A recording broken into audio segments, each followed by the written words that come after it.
अहमदाबादच्या civil हॉस्पिटलच्या postmortem room बाहेर मृतांच्या नातेवाईकांनी मोठी गर्दी केलेली आहे। पोलीस बंदोबस्तात कागदपत्रांची तपासणी केली जाते, तर अॅम्ब्युलन्सच्याही रांगा लागलेल्या आहेत। या क्षणाची एक मोठी आणि महत्त्वाची बातमी आपण बघतोय। अहमदाबादमधली ही दृश्य आहेत। अहमदाबादच्या सिव्हिल हॉस्पिटलच्या पोस्टमॉर्टम रूम बाहेर मृतांच्या नातेवाईकांची मोठी गर्दी। प्रांजल कुलकर्णी आपले प्रतिनिधी आपल्यासोबत जोडले गेले। प्रांजल, काय अपडेट्स आहेत?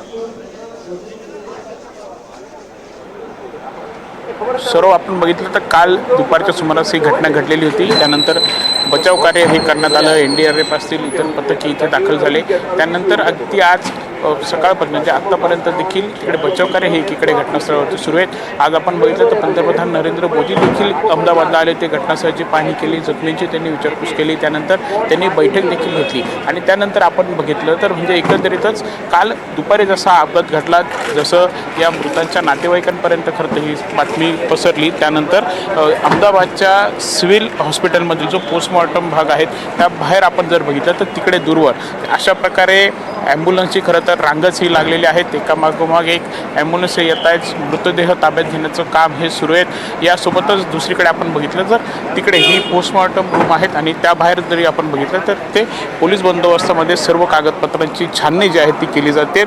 आपण जर बघितलं तर फक्त महाराष्ट्र किंवा गुजरातच नाही तर यामध्ये जे अगदी विदेशी देखील नागरिकांचा मृत्यू हा झाला आहे, ते प्रवासी त्यामध्ये होते आणि त्यामुळे कुठेतरी त्यांच्याशी देखील पूर्ण चर्चा जी आहे ती सुरू आहेत। एकंदरीतच आता आपण बघितलं तर अनेकांचे DNA सॅम्पल जे आहेत ते घेण्यात आलेले आहेत। ते DNA सॅम्पल मॅच होतील आणि त्यानंतर ते मृतदेह ताब्यात घेतले जातील। यासोबतच आता जी काही पोलिसांकडून माहिती मिळाली त्यानुसार अनेक जे मृतदेह आहेत त्यांची ओळख ही पटलेली आहे। नातेवाईकांनी त्यांना ओळख ही झालेली आहेत आणि त्यानंतर त्यांचे कागदपत्र, आधार कार्ड असेल किंवा इतर सर्व कागदपत्र तपासून ते मृतदेह जे आहेत ताब्यात देण्याचं काम हे सुरू आहे। आता जी माहिती मिळाली आहे त्यानुसार साधारणतः इथून आता सकाळपासून जवळपास 7 मृतदेह जे आहेत ते नातेवाईकांच्या ताब्यात हे देण्यात आलेले आहेत। इकडे आपण जर बघितलं तर नातेवाईक जे आहेत ते म्हणजे अगदी कालपासूनच इथे दाखल झालेले आहेत आणि आपलं जे नातेवाईक आहेत ते खरं तर सुखरूप आहेत का, त्यानंतर त्यांचे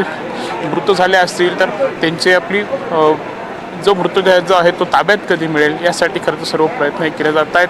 आपण काही वेळापूर्वीच इथे जर बघितलं तर नातेवाईकांचा देखील आक्रोश हा बघायला मिळत होता। कुठेतरी दुःखाचा डोंगर हा खरं तर या कुटुंबावरती कोसळलेला आहे। जवळपास 10 वर्षांनंतरचा हा सर्वात मोठा असा हा विमान अपघात आहे आणि त्यामुळेच आता हे जे नातेवाईक आहेत त्यांची गैरसोय होऊ नये याची देखील काळजी जी आहे ती गुजरात सरकारकडून घेण्यात आली, प्रशासनाकडून घेण्यात आली आहे। त्यांना पाणी वाटप हे केलं जातं आहे उन्हापासून संरक्षणासाठी। अशा प्रकारे आपण वर जर बघितलं तर मंडप देखील हे टाकण्यात आलेले आहेत। यासोबतच पोलीस प्रशासनाकडून देखील ज्या मृतदेहाची ओळख पटली आहे त्या मृतदेहाची त्यांच्या नातेवाईकांच्या ताब्यात घेतल्यानंतर त्यांना पायलट दिला जातो आहे आणि सुरक्षितरित्या हे मृतदेह घरापर्यंत देखील पोहोचवले जात आहेत। एकंदरीतच आपण बघितलं तर आता कुठेतरी यंत्रणांसमोरच खरं तर एक मोठं आव्हान हे आहे की DNA सॅम्पल तर तपासले जातील, त्यानंतर ते मृतदेहांची ओळख कशी पटवली जाईल।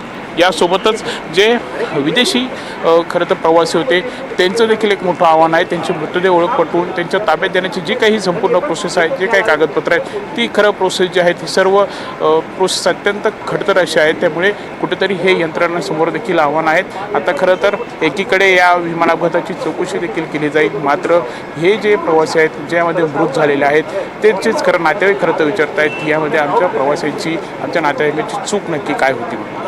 निश्चितच प्रांजल, या संदर्भातले अधिकचे अपडेट्स आपण घेऊ। तुर्तास धन्यवाद।